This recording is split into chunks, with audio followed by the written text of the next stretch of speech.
blow LMA and us away with her creativity. Wow.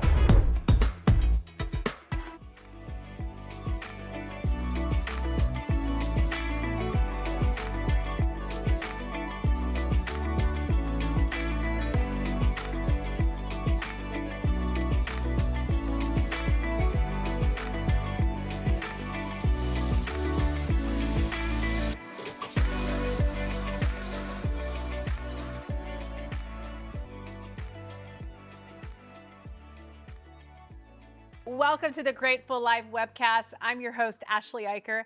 Today, we're diving into the caregiver's mindset, the emotional weight, the daily challenges, and the tools that actually work when everything feels overwhelming. We have two powerhouse experts with us who've dedicated their careers to this work. Let me introduce them properly because their experience matters. Les Dubin is a licensed clinical social worker with 25 years in the field. Les, tell us what drew you to the work and why you eventually started your own practice focused on older adults. Well, thank you for having me. I have to say it's been quite a journey, and I really ended up somewhere I never expected to be, to tell you the truth. Around age 20, I started working in group homes for people with mental health issues, having had some family background with behavioral health issues. And so it always intrigued me. Once I decided to get my master's in social work from Wayne State University, I ended up in the medical field, even though I thought I might be in mental health. But I really fell in love with the fast pace of the medical model and sort of having the opportunity to meet a lot of different clients with different needs. And I discovered that it sort of allowed for me to incorporate the mental health work in with the medical, particularly as I was working more and more with older adults, um, and those impacted by dementia or delirium. Ultimately, 30 years now I've been in the field essentially. Almost of that has been in the hospital settings. And for the last 14 years, I've had a chance to work on the geriatric inpatient consultation team at University of Michigan Hospital, which is a great interdisciplinary team. Part of that work too, I'll just say I had the opportunity to teach at the School of Social Work for about 10 years, University of Michigan, courses in aging, but I still felt that there was something missing in the client work I was doing for support for people living with chronic health issues and their care partners. And as a result of that, I started a private practice about almost 3 years ago. It's called Maturity Matters Counseling in Ann Arbor. And we have really been very happy to be able to meet the needs of so many older adults and their care partners. That is amazing. Okay, Jill Ladaa is a gerontologist for Brookdale Senior Living who spent years advocating for people living with dementia. Jill, what's your background and what keeps you so passionate about this work? So I've always known I wanted to work with older adults. I grew up in the country in Pennsylvania, and all that was nearby was a nursing home. Mm. And so every day after school, I would go over and I would visit my friends who were the residents there. And really, that was a pivotal moment in my life because I knew at a very young age that I was passionate about older adults. So Right. fast forward to high school, and I had a friend whose mom was a nurse in what we now call memory care. And I would make my friend take me weekly to spend hours with these residents. And again, another pivotal moment in my life. I knew I wanted to advocate for people who didn't have a voice. And so I knew I needed to learn everything about their stories to Right. be able to be an advocate. So fast forward to college, and there's a major for this, and it's called gerontology. And so I not only have a bachelor's degree, but I also have a master's degree in gerontology, both with a focus on Alzheimer's and related dementias. So most of my work has been in the nonprofit sector. And I'll say and because of that, I've had a lot of opportunity for advocacy work. Right. But what's been most meaningful for me is work that I've done for people either newly diagnosed or navigating their diagnosis. And what they taught me is really what it's like to live with a diagnosis. And it was not only uplifting, but inspiring, not only to them, but to me. Right. And so some of these folks, and I do refer to them as my friends because we've become very good friends, even though I'm not working in that sector anymore, we're still in communication. So there's a couple of guys that I know that wanted to advocate as well after they were comfortable with their diagnosis. And they started their own podcast Oh, wow. called Living Well with Memory Loss. And it's amazing. It's advocating and educating for people who are navigating the diagnosis. Right. I've had a couple of other friends who sit on the National Institute of Health, and they represent the people living with a diagnosis. Personally, I'm also a care partner for my Uncle George, who is also my neighbor, and also a care partner for my father, helping my mom. My dad lives with vascular dementia and also um, moderate Alzheimer's disease. Yeah. I love that this passion started for you at such a young age and you stuck with it. It's literally all I know, and I really want to be that voice for people who may no longer have that voice to advocate for Right. their needs. Right. Les, what do you wish someone had told you when you first started working with caregivers? Oh, there's so much, really. I think as a young person, I really was, I think, fairly young as a social worker in the hospital setting. The main thing I thought if I saw the term dementia in a chart that I knew what that meant. And the reality is I had no idea what that meant or how it impacted the lives of families and all those around the person living with the dementia. And so I think that's the main thing is that I really wish I could have had more education back, in the mid 1990s. You were still learning a lot now, but there was really very little at the time that we Right. knew, and there were very few resources for folks. So that's the main thing. I believe that living with any chronic health issue is a huge challenge for obviously the patient, the person living with that. But again, it ripple effects out to all those around them. And so I wish I had just taken a little bit more time to understand that better, even though I too had the opportunity to meet a lot of people. I just had no idea what life was really like for them. Jill, you're very intentional about language, using phrases like living with dementia as opposed to has dementia. Why is that so important to you? Language is a powerful tool in a way that in how we perceive other people, but also how we perceive ourselves. So when we use person first language, we put the person first, we put the person before the disease. Right. So, for instance, I always give the um, example of blind person. You immediately just hear blind and you forget that they're a person. So that's the same with a person living with dementia Yes. because they're a person first.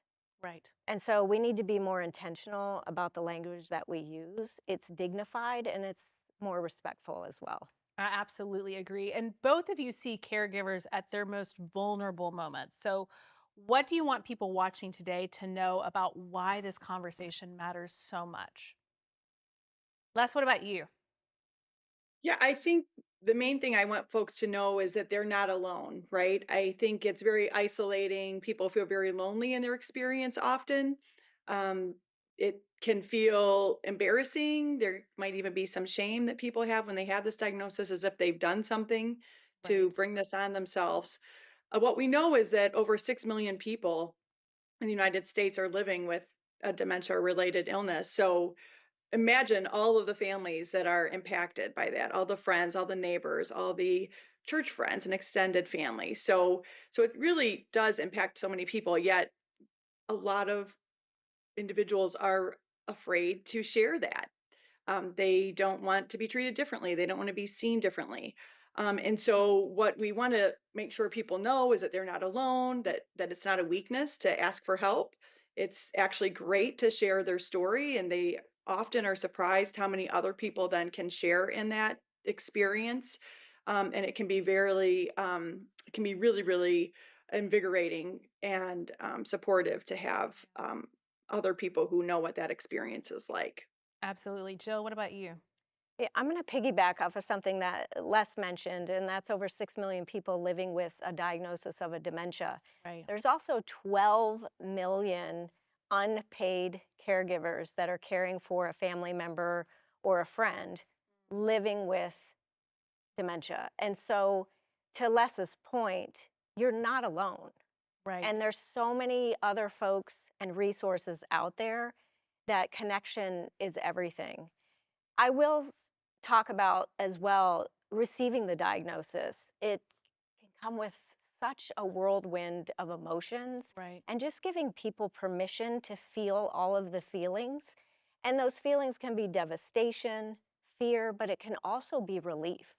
Because a lot of times people wait for a diagnosis, and having the relief of, oh, this is something I can research.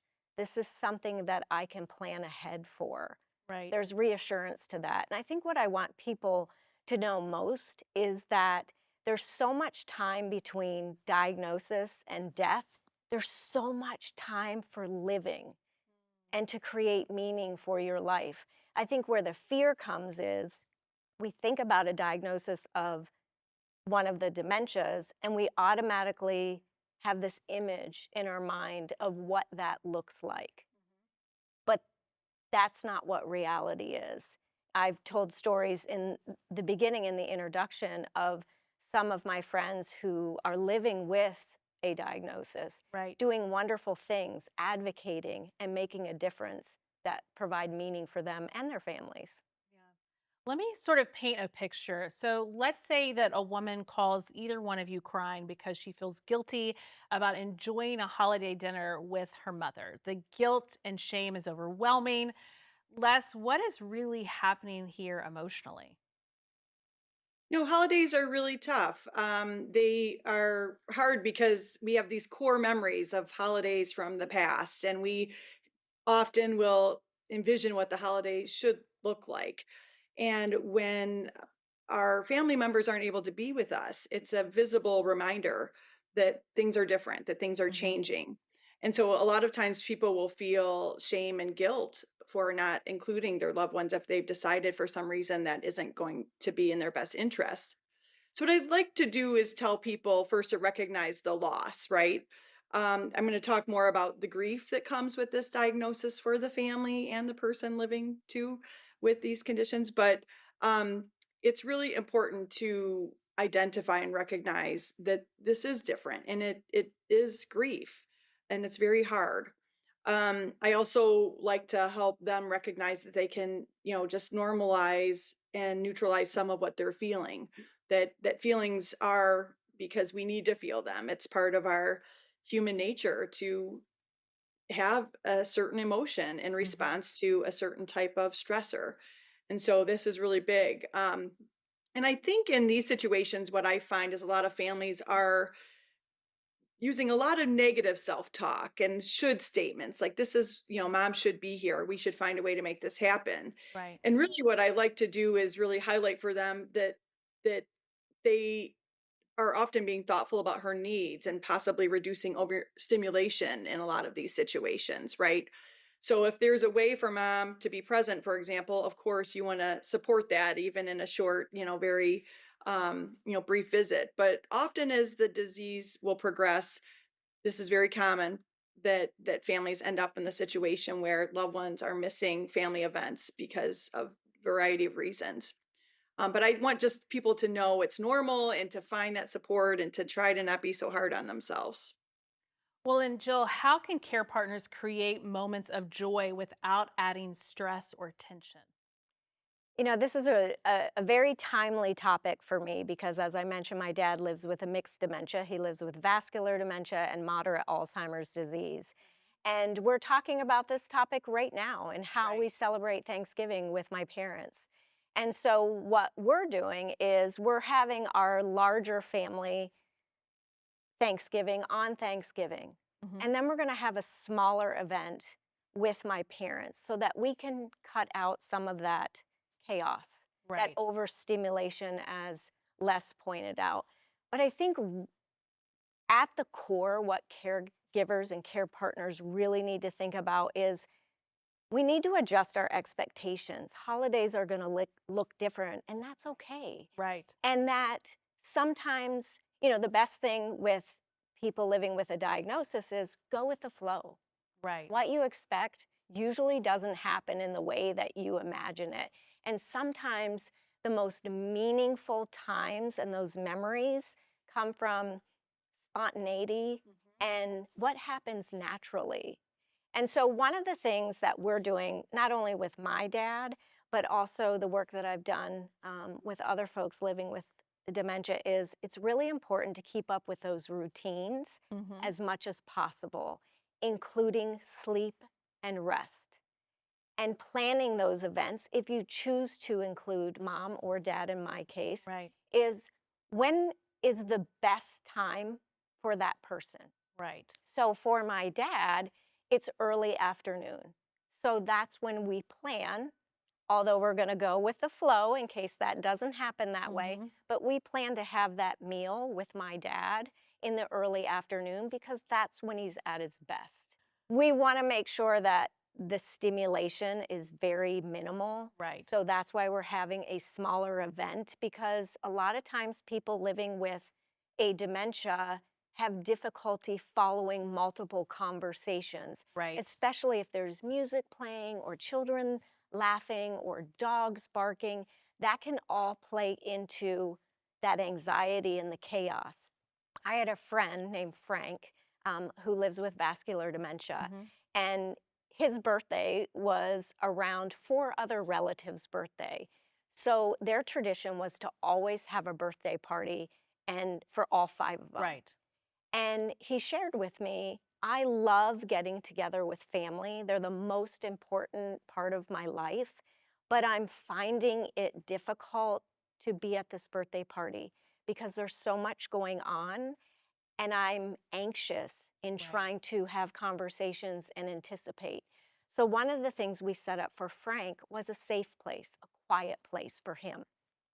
The party was always at his house. So he created in his office Mhm. a quiet place. So if he was feeling overwhelmed, he could go to that place. Is brilliant. As he progressed, he found himself in the quiet place more and more. And what the family did was bring 1 to 2 people in to celebrate and have conversations with him. Even though the party was going on at the house, that's how he was able to be successful. And that's how he found meaning in still celebrating not only his birthday, Right. but the other family members. So we need to be creative, but we also need to include the person, Yes. if they're able to be included, to say, hey, what are you struggling with? How can we make this event or this holiday celebration work for you that still brings meaning in your life? And also ask them, what traditions are most important to you? And Mhm. make sure those are the traditions that you're celebrating. Well, and I love that you said that, because I think so often we probably assume what someone needs or what they want, or especially if they are someone living with dementia. I've seen this in friends and family that we set the expectations as Mhm. opposed to thinking that they know what they want.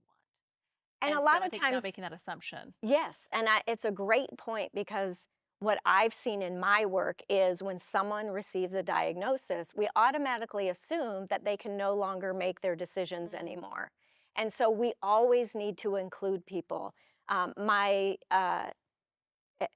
neighbor George, I was with him at one point, and we had shared that he had a diagnosis. It was early on. Right. And the person looked me in the eye and said, well, how is he doing? And so I shifted the conversation. I said, he's right here, just ask him. We need to include the person, and that also include the person with advanced dementia who may no longer be able to articulate they may be able to answer with their nonverbal communication. And we need to remember that that still is communication. Right, right. Les, you call dementia a whole family disease. Can you unpack that for us? Yeah, I think that no one can understand what dementia is until they've actually experienced that in their family somehow, right? You can read every book and check every website, but until you see how it actually impacts you, then you really, really, truly see how those waves extend out and impact everyone who knows and loves the person with that diagnosis. I think that what I see in my work is, depending on where a person is in that process, it might impact people very differently, right? So a lot of adult children, for example, who, especially if they live out of the area, they care very much, but they're not necessarily seeing the day-to-day things. Whereas the person who's living with the person with the diagnosis is more likely to experience a lot of daily changes, which may not even seem all that profound because they're going at such a slow pace. Right. And when the family members come in from out of town, they're like, "Wow, this is a big change." And so that can kind of also cause some just difference of opinions in the family about where the person is with their disease process. It is very normal for guilt, shame, grief, frustration, all of those feelings to come and impact people living in a family because they love this person, they care about this person, and they have maybe some anticipation about what's to come based on Right. what they've seen or heard from other people. But what we know is that every person's experience is very unique. And so we Yes. cannot presume to know, how their course is going to go. And so that's another thing with families that we try to explain, that it's important to take this one step at a time and to just follow the disease process along and keep meeting people where they are. And life will sort of guide you into the kinds of interventions you need to do at any given time. Right. Um, Oh, oh, sorry. go Go ahead. ahead. No, go ahead. The one thing though, I also love for families and especially adult children and families that have dementia in there somewhere, some sort of dementia, is that it's important to recognize that everyone in the family is dealing with this differently. And so, what we can see is some added stressors in the family dynamics. And so, we want to, by calling out the fact that this is actually impacting everyone in different generations, hopefully, families will be more understanding and open up more communication opportunities to try to help one another and recognize what each other needs, because people see it all differently, especially if some are not living in the area. And so if families know that, they can Yeah. hopefully be more understanding of each other. Well, and hopefully we all have a little more grace with each other for sure. So I've actually had several friends who have dealt with this, and one of them said, I snapped at my dad and I feel awful about it. And they just couldn't seem to let it go. That guilt spiral started really quickly. What would be your immediate advice, Les? That's a great term for it, because that's what happens, right? We Yeah. Our automatic thoughts take over. We have an experience, and there can be 50 good things that we've done, but it's the one negative thing that we've said or done that we sort of hold on to. And so again, the practice of positive self-talk is something I spend a lot of times trying to work with people about, is catching themselves with the self-criticism and trying to really work on self-compassion and trying to understand that we're human, that we have emotions, that we will sometimes have days that we're a little less patient, that we are a little bit more critical of ourself. So some of the self-talk things that I try to work people through is telling yourself that I'm doing the best that I can. And I think that's really a true, honest statement that most people feel, they can use without being and disgenuine. Um, One moment of frustration doesn't erase all the great care that I normally do. And so I put that in people's toolbox to be able to use, that we do a lot of things well, and we will Mhm. make mistakes, but that doesn't define sort of who we are. And it's normal to feel overwhelmed, and we can forgive ourselves for those moments where it just feels like too much, or we're maybe we wish we would have answered something a different way. Yeah. Um, the one thing though that's important is if people are noticing that is becoming common, that they're snapping a little bit too much, or they're noticing that when they respond um, to the person they're helping to care for, that their reaction is causing a reaction in them, that's really a really big indicator that you might need a little bit more support. Yeah, absolutely. And Jill, in thinking about my friend who has snapped at her dad, feels terrible about it, how can she and her family in that moment support dad, really to help him feel safe? I think what caregivers need to remember is that people living with a dementia are doing the best they can with the parts of the brain that they can still access. So, those coping mechanisms for the person living with dementia, coping mechanisms that they used to tap into may no longer be available to them. So we may need to provide that for them. Maybe Right. it's a favorite snack. I know with my dad, it was always getting on his tractor, mowing his lawn, or doing gardening. So now we have to bring the gardening inside because of my dad's mobility issues. He's not able to get outside. It's not safe for him to be on a tractor. It's also important for caregivers to remember that we can't bring them, the person living with dementia, into our reality. It's not fair for that person because, again, they're living with a changing brain. So we need to validate where they are, what abilities and strengths still remain for them. And one of the best things we can do is for people living with a dementia, a lot of times they're not able to speak about, I feel scared or I feel anxious. Right. So, for example, not only are we celebrating Thanksgiving with my parents, but we are also moving them 4 hours into senior living. Mm. And so my mom is busy packing the house up, and my dad is not able to help. But now he's starting to get angry. He's showing signs of being anxious. Right. And this is because he wants to help. He feels scared. And so I've told my mom, talk to him about that. Give him the words. This must feel very scary for you.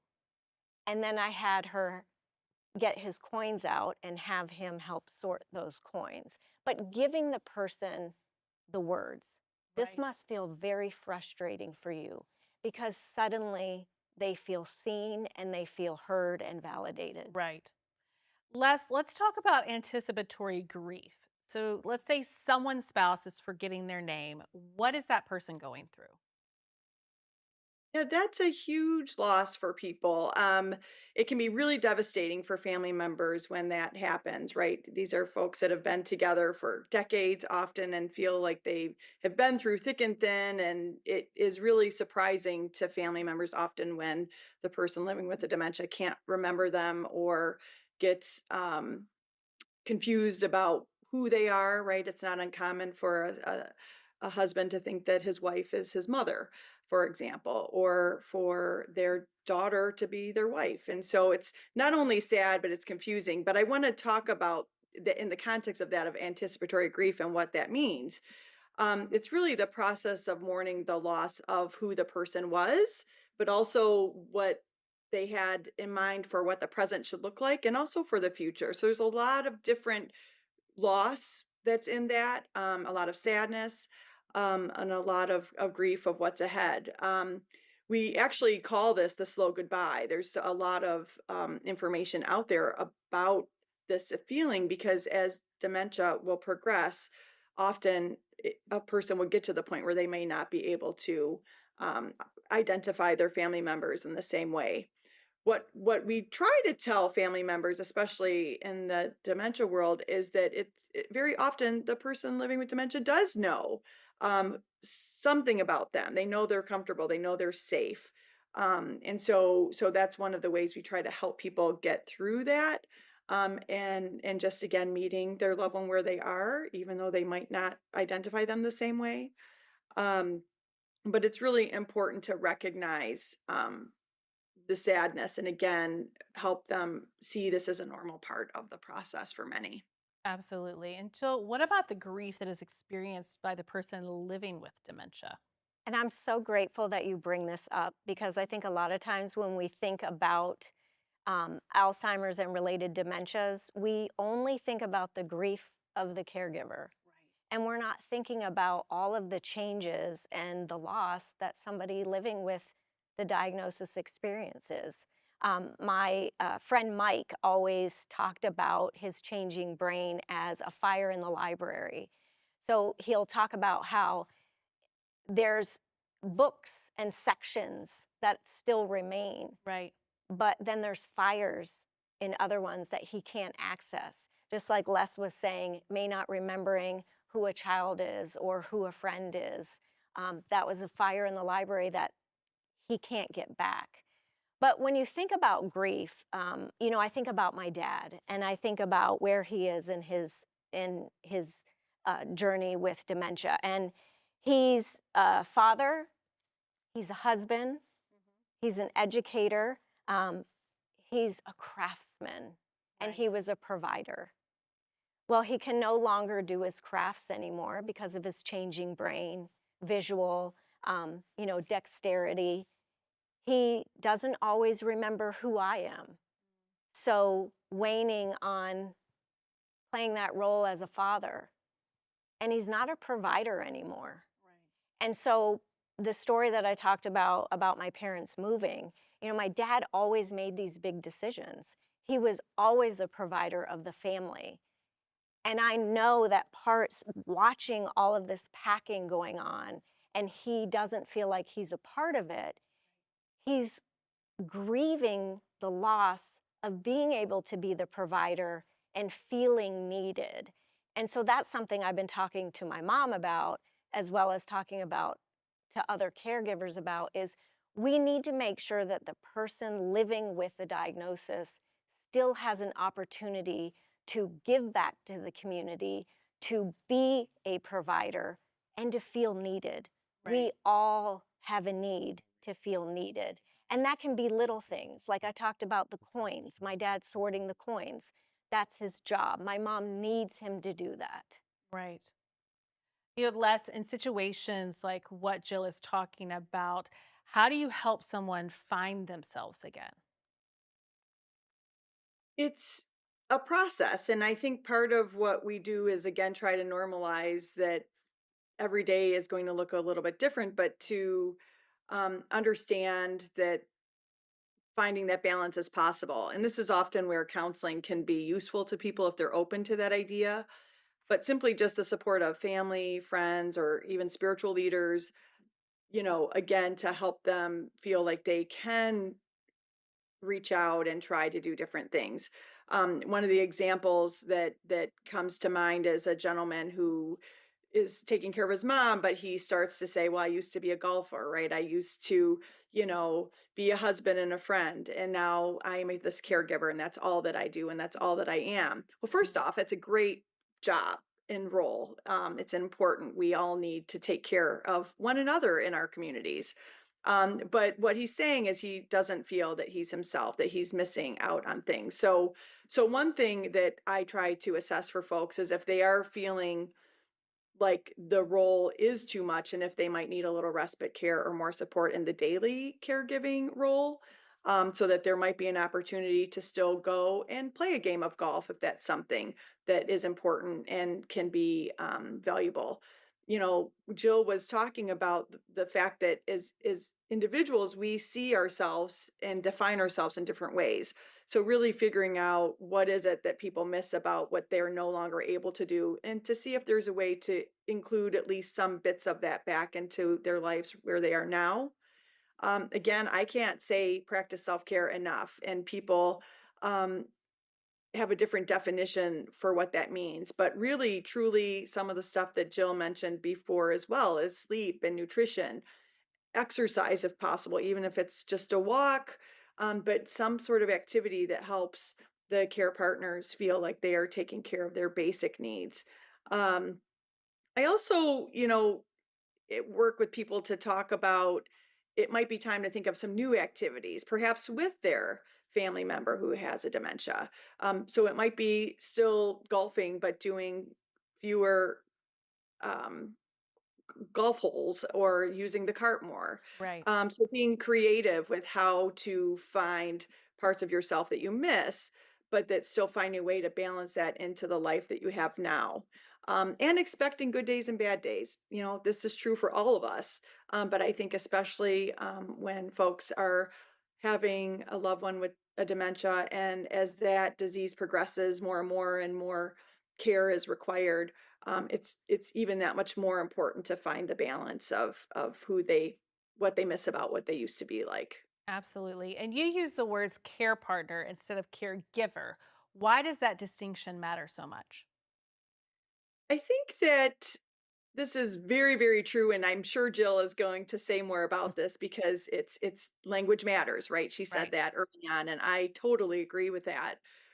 This is especially true in the early stages, but even as Jill mentioned, we want to make sure in the later stages that people are still included and that we recognize their personhood, and that we include the it's a shared journey, right? So that we are including all the persons involved in an appointment, for an example, or in a hospital room.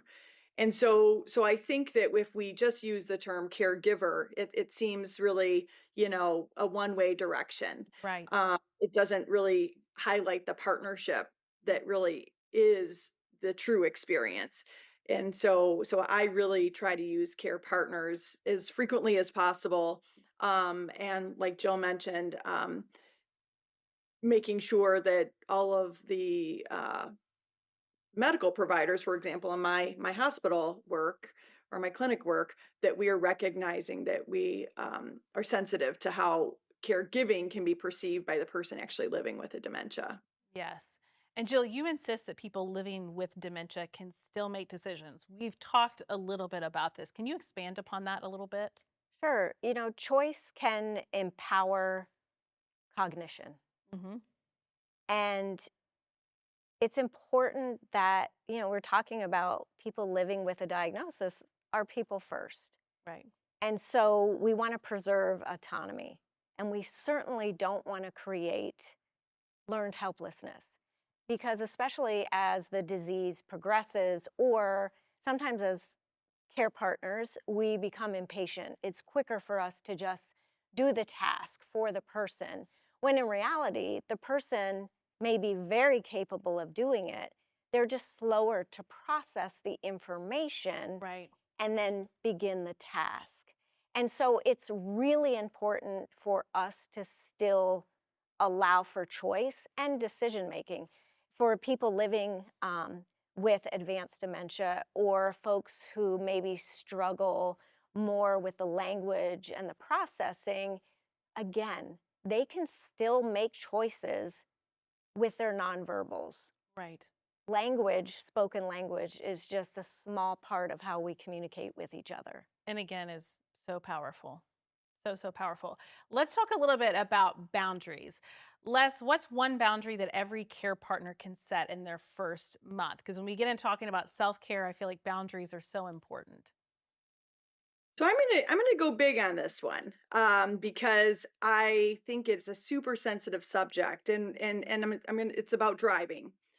This is an issue that is really big for both the person living with a diagnosis. It's one of the things we fear a lot because Yeah. driving is such an important part of independence and autonomy. I think that it is an opportunity, especially if a person has like a mild kind of impairment or they're just getting that diagnosis, which in that situation, it is very typical that a person would still have a lot of capability for safe driving.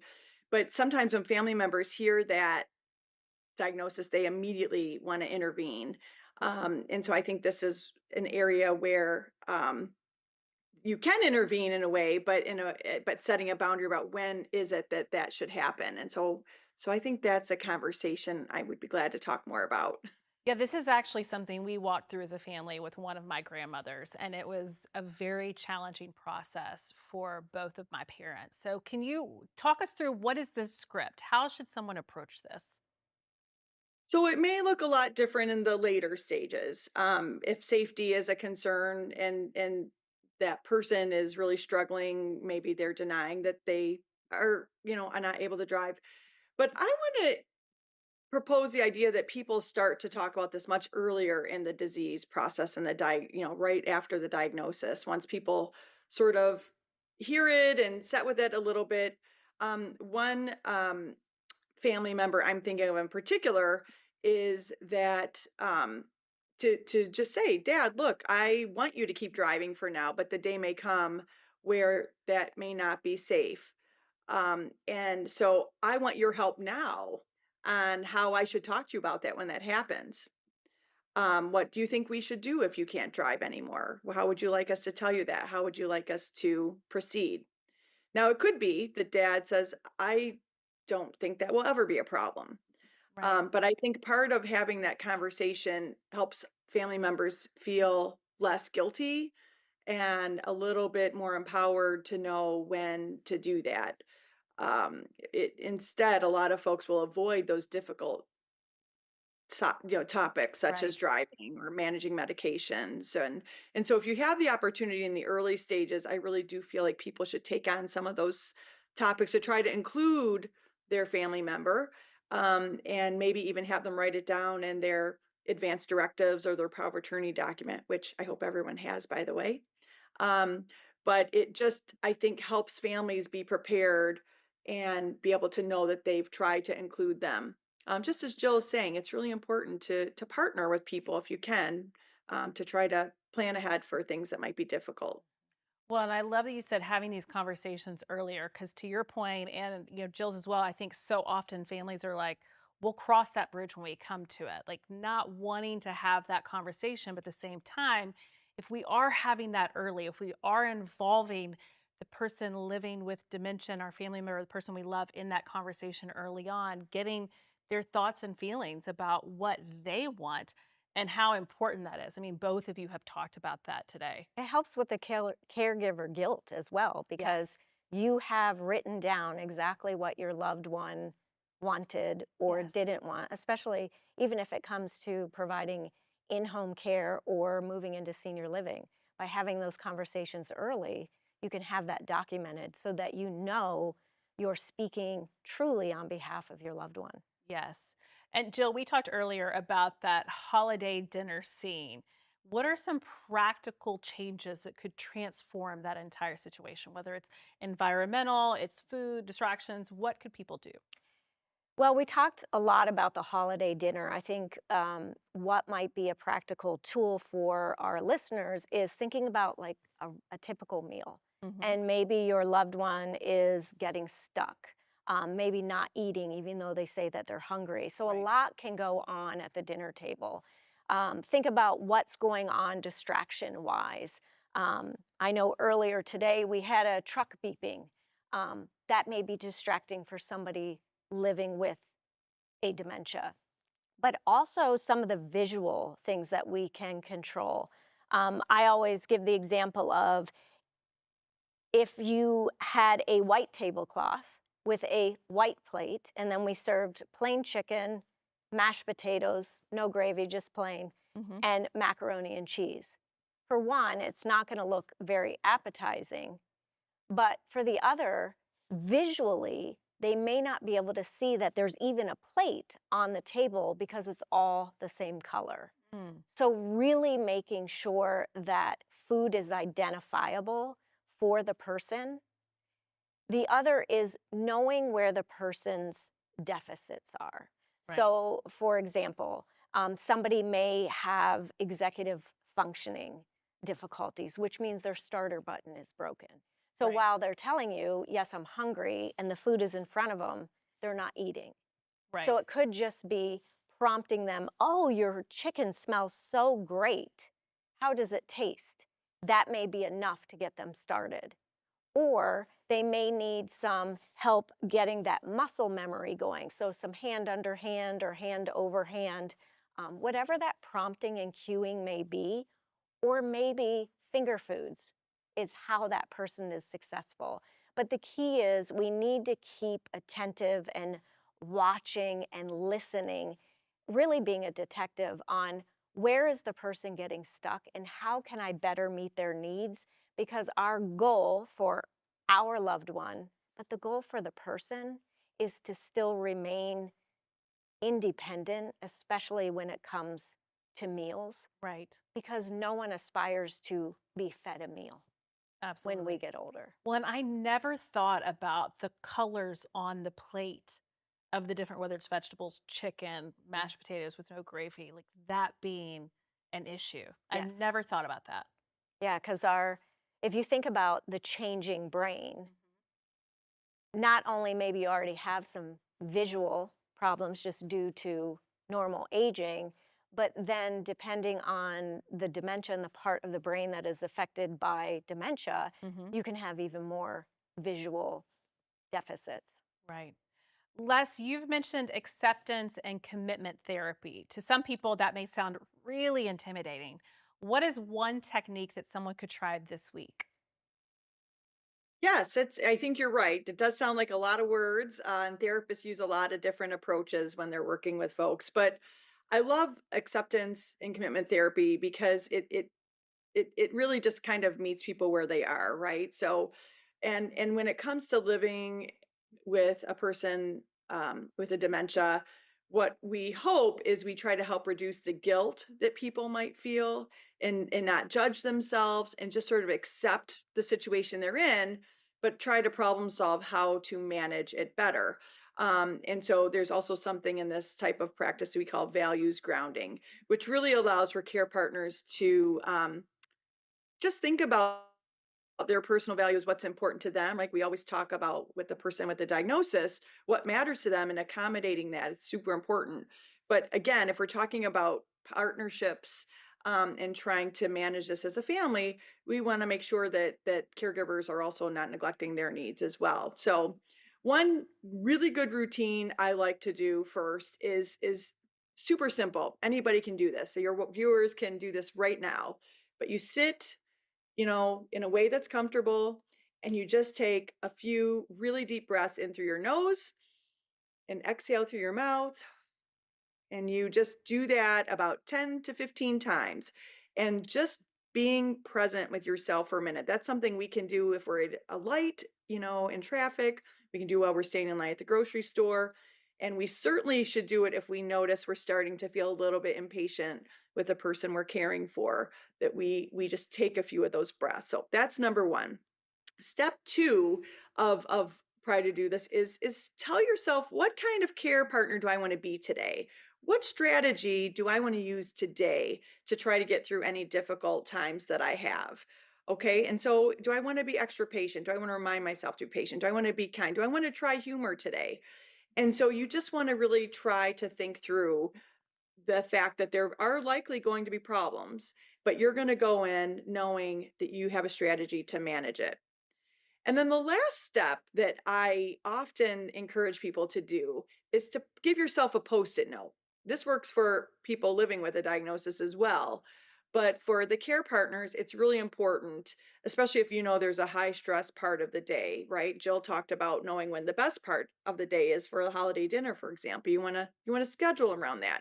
But care partners should be thinking about what's the toughest time of day for us and what can I do to just sort of give myself that nudge on the side, like, hey, this might be a little tough at dinner time.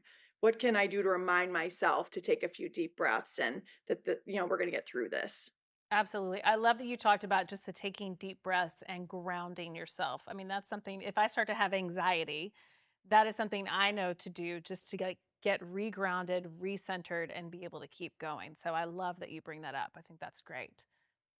Jill, you've been following the Pointer study. Can you talk about what are some everyday actions that can protect brain health? Absolutely. The Pointer study is something I'm so excited about because, I've been doing this like less for 30 years. And when you received a diagnosis or your loved one received a diagnosis, it felt like the end. where now I know it can be the beginning of a wonderful journey. But the Pointer study actually puts tools back into our toolkit that we can control Right. to increase our cognition. And so this was a 2-year study. It just was published in July of this year, put out through the Alzheimer's Association. And so what it talks about is, back in the day, we talked about the American Heart Association drilled in us what was great for our heart. The great thing is we don't have to relearn, because everything that they taught us, which was good for our heart, is also good for our brain. So Les talked about exercise, making sure we're getting a variety of exercise. Maybe that's walking, maybe it's yoga, hiking, Right. different exercise. Uh, Socializing.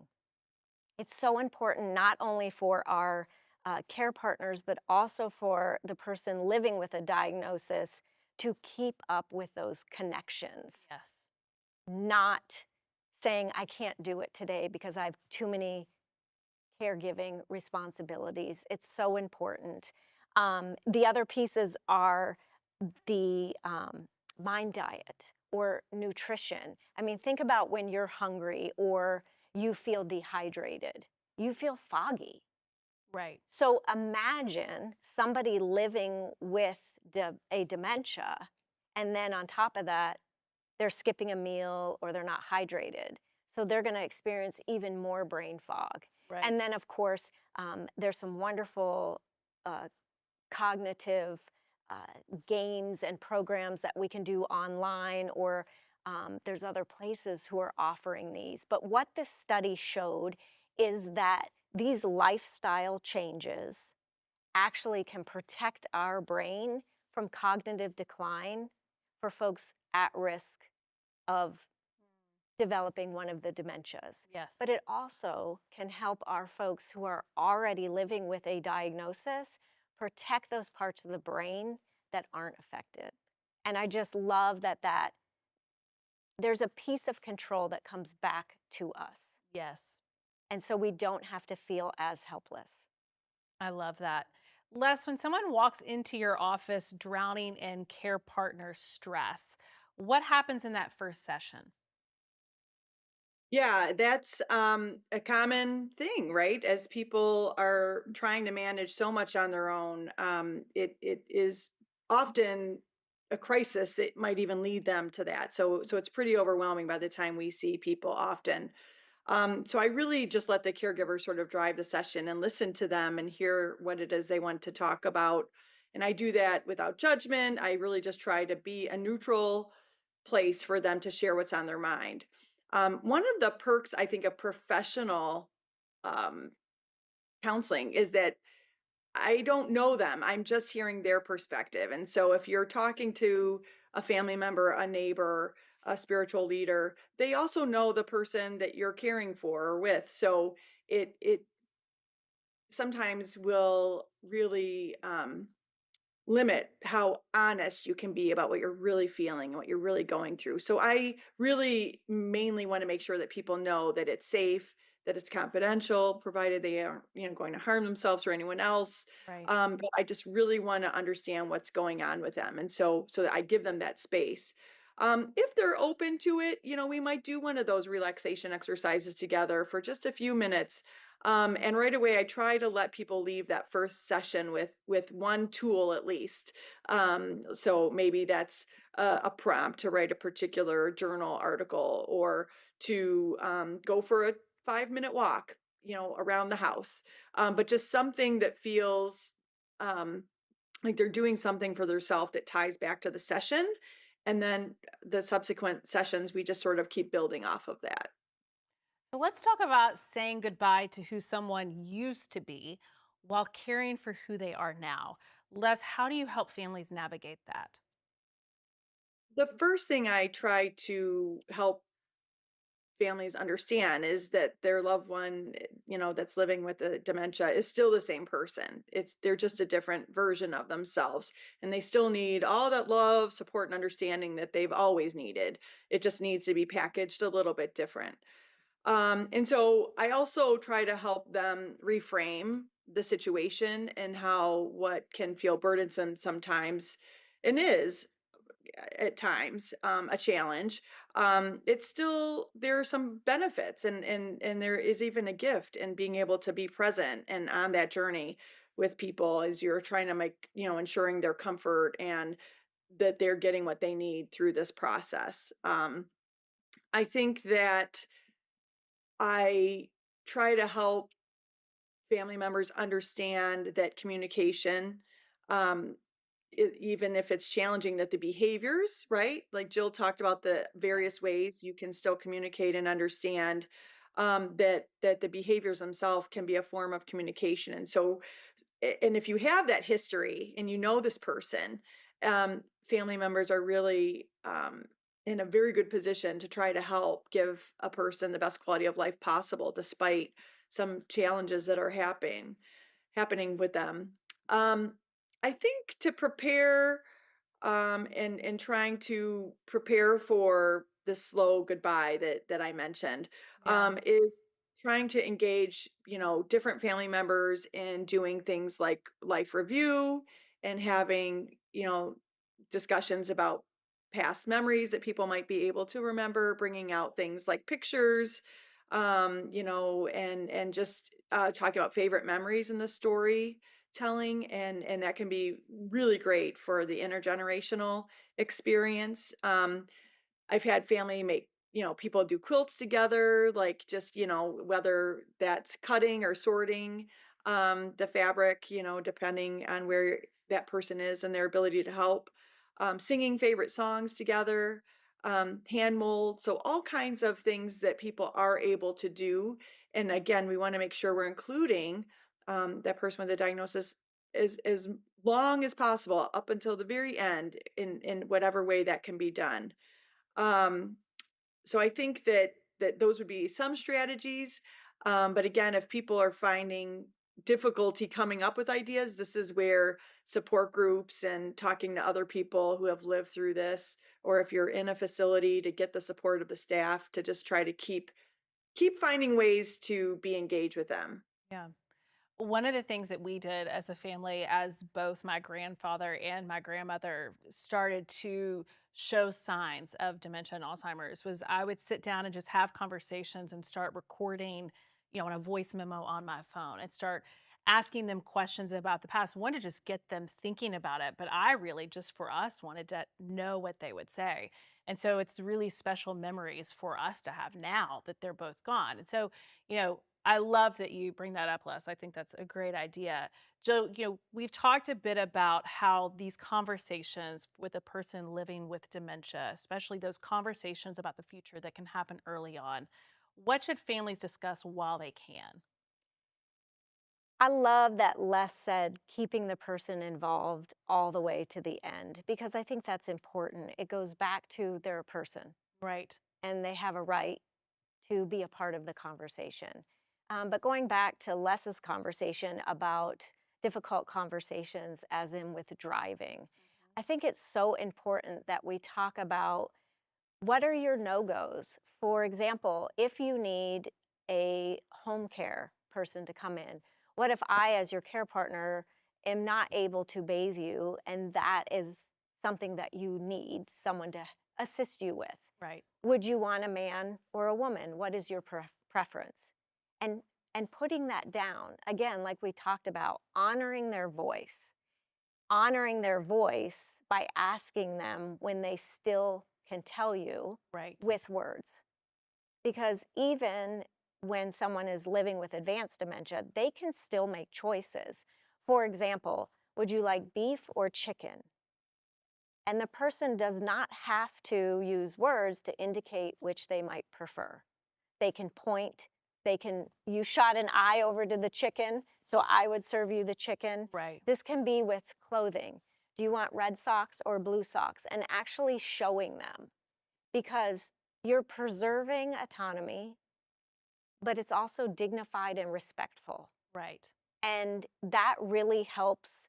Again, it goes back to that language in the perception that we have for ourselves. If we're still being included in the conversation, we still think highly of ourselves. Right. And that's important to preserve for people living with any stage of dementia. When I can think too, or I would assume that just having those conversations early on, if there is someone that is writing down what the person living with dementia, their preferences are, that would probably lead to less family strife later as things progress. Because I think, as we all know, whether we have friends that have gone through this or we have ourselves, a lot of times when someone gets towards the end of their life and there's differences of opinions between family members of how things should be handled, having those things written down are really important. Absolutely. Absolutely. Yeah, yeah. Les, you started Maturity Matters Counseling because older adult therapy is really rare. What should families look for in professional support?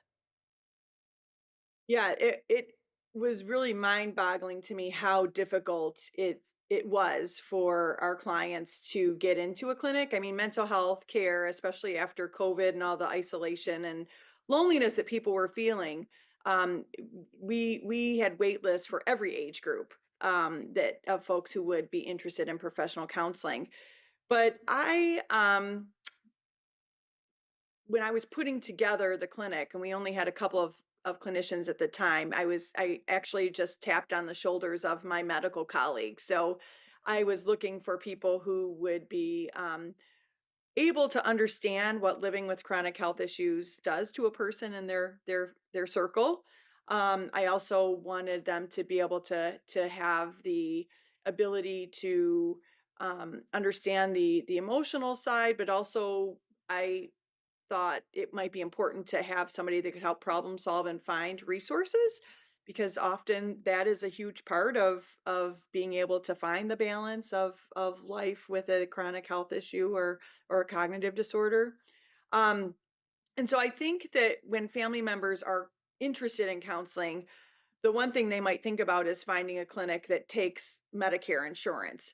Medicare is for older adults or people with disabilities, and so chances are, if you find a clinic that can accept that insurance, they will have some clinicians that are used to working with other clients that meet that category. Um, but what's interesting is that their Medicare pays a little bit less than some of the commercial insurances. So you need to call around. If you have an Advantage plan, you can call the number on the insurance card to find um, providers that maybe have experience in working with older adults or people with cognitive disorders. If you live closer to a city, medical centers might be a great place. Larger medical centers or hospital systems might be a good place to start. But the main thing is finding someone to talk to. And I feel that it's been it's not uncommon to have to wait for a few months to get an appointment even now. But if you ask very directly, do you work with older adults or people with chronic health issues? Chances are that person is going to have the skill set to help you through some cognitive challenges and what that means for your family. Well, and navigating all of this can be so complicated. What are some tips that you can give people to be able to help them navigate the next thing? Or when is it time for people to stop going at it alone? Yeah, well, I think it's always time for help, no matter what stage you are in the process, right? Like Jill said, Right. getting a diagnosis is just devastating to many people. And so finding someone that can help reframe that, hey, there's still a lot of life left. So how do we want to live that, and how do we want to navigate? But I think it's especially important to get help, whether that's a support group or a counselor, or again, just somebody that's been through this. As the process goes along, the caregivers are going to feel more exhaustion, they're going to have more sadness. And that especially is true as the personal care needs start to increase. All right, so maybe people are starting to need to manage incontinence issues, or some sundowning kind of behaviors, or nighttime waking. um, the other thing I try to educate care partners before it happens is that it's important to take care of yourself and your own health needs. In my hospital work, I can't tell you how many referrals I get of caregivers who are in a hospital bed in the emergency room, and they're so stressed about what they're going to do with, their loved one that's home with a dementia.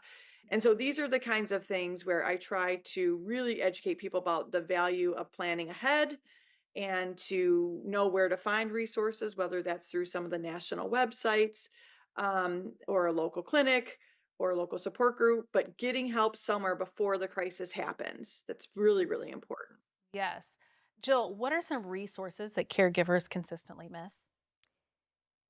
I think the first one that comes to mind, because I'm such an advocate for people living with the diagnosis, is while you're getting yourself support through support groups, look for one for your loved one as well, especially if they're navigating this in their earlier stages. Right. It's so important. We can talk about, Les and I can talk about all day long, supporting people living with a diagnosis and caregivers, but until you're walking in those shoes yourself, you can't 100% know. But there's something about support groups where you don't feel alone. I'll also say a lot of caregivers I find forget about the area agency on aging and disability, and they're going to provide different support depending on where you are. Right. They can help you do a safety evaluation on your house to see what kind of safety measures that you can change or put into place so that you can live there longer. I will also say there's, depending on where you are, but also Medicare has a new program called the Guide Program. Now, there's parameters around it. It has to be straight Medicare, but it's to keep people living with a diagnosis supported. And so I think as we, as a society, support caregivers and people living with a diagnosis, we need to continue to ask questions. What am I missing to your doctor? What other resources do you have? I know one of the areas of concern is, depending on where you live, especially if you live rurally, receiving a diagnosis can be hard because it can take 2 to 3 years just to see a neurologist. Right. And so it's exciting for me to see some of these virtual practices come up. So virtual neurologists that can work with your primary doctor for you Right. to get a diagnosis so much sooner, and then connect you with the additional resources that you and your care partner need in order to continue to live well. So I want caregivers to know, ask the questions, do your research, educate yourself, be curious. Yes. So for both of you, as a caregiver, how do I know if I'm doing enough? Les, do you want to take this one? You want to start? Sure, absolutely. I think that if you remember some of like the acceptance and commitment therapy example I used, right? What you're really trying to do is accept these sort of uneasy feelings as a normal part of the process. You're going to have moments where you're not sure what you're doing, you're not sure you're up for this, that you know that you need some more help. And so knowing that you might be uncomfortable sometimes, but this isn't going to define you, and there are resources out there to get through it. So using that positive self-talk that we talked about, right? So putting up those post-it notes, and living in the moment. Anxiety is really pretty invasive, when we are dealing with chronic health issues, especially if you're a care partner to somebody that's living with a disease that can be pretty unpredictable over time. So trying to live in the moment and not getting too far ahead of ourselves of what's ahead. I mean, it makes sense to do some planning, but you want to do that when you're calm and you can be thoughtful about, is it time to move, or do I need to hire some help in, or do I need to let my daughter come and stay the night once in a while? So there's those kinds of things. But if you let your anxiety take you too far forward, it's really hard then to be present and do all the caregiving stuff that you need to do. Well, Jill, what about you? How do I know if I'm doing enough? I always like to tell families, if you're asking that question, it's time to assess what kind of other resources and help do you need? Because by a care partner or a caregiver asking me that question, that tells me that they're feeling overwhelmed, feeling stressed. And so, really taking the time to look at what's going on with that care partner. How is their health? How is their stress? Are they eating regular meals? Are they taking care of their own health?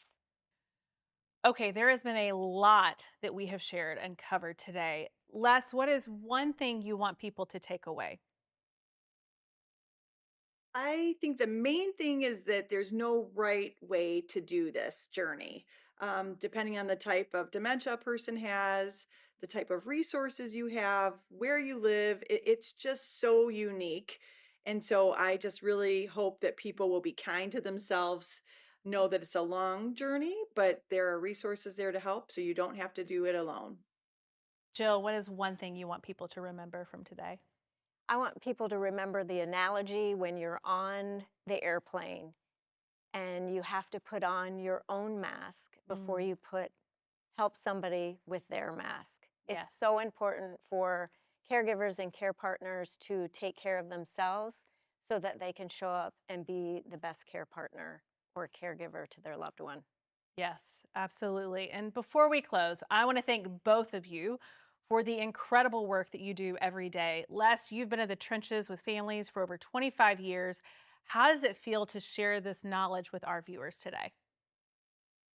Well, I feel really grateful, honestly, to have been asked to be here to share some of what I've learned. Really, I've worked with thousands of people through the years. And so, thank you for having me. I hope I've been able to share some of what their experience has been to help people know that they're not alone. And Jill, your advocacy for people living with dementia really comes through. What is it like for you to have a platform like this to talk about dignity and respect? I think platforms like this one are so important because it reminds us that a person isn't defined by their disease. It also spreads awareness Yes, and it normalizes asking for help. yes, which I think often we all need to do a little bit more of. Agreed. Absolutely. Well, thank you both again for being here today. And as always, you can find this episode and more at brookdale.com/webcast or on our YouTube channel. We hope that you'll share it with anyone who might benefit. Thank you so much for joining us, and we'll see you soon.